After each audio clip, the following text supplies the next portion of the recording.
আইপিএলের ইতিহাসে এমন ব্যাটিং ধস আপনি আগে কখনো দেখেছেন? মাত্র 6 ওভারে 13 রানে 6 উইকেট। হ্যাঁ, ঠিকই শুনছেন।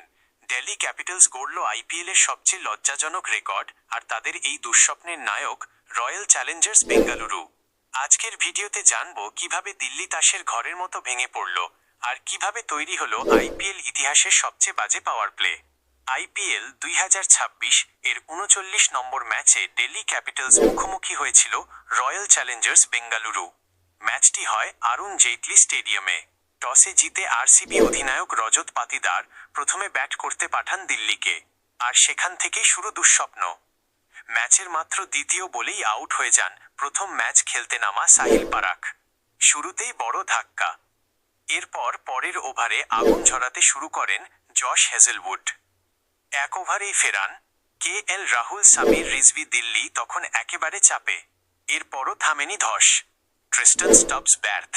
অধিনায়ক আকসার পাটেল ব্যর্থ। কিছুক্ষণের মধ্যেই স্কোরবোর্ড 7 রানে 5 উইকেট।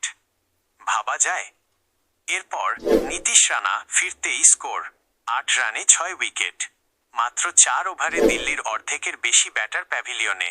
এই ধ্বংসযজ্ঞের মূল কারিগর দুজন, Josh Hazlewood, Bhubaneswar Kumar.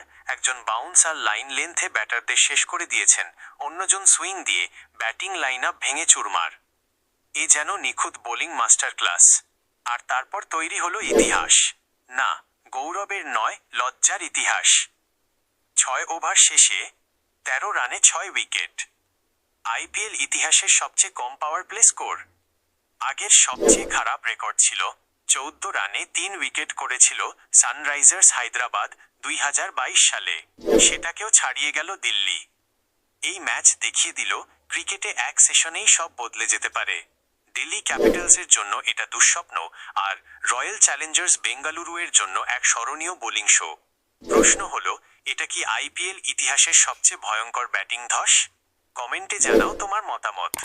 Video ভালো লাগলে লাইক, সাবস্ক্রাইব আর ক্রিকেটের এমন দুর্দান্ত আপডেট পেতে চ্যানেলের সঙ্গে থাকুন।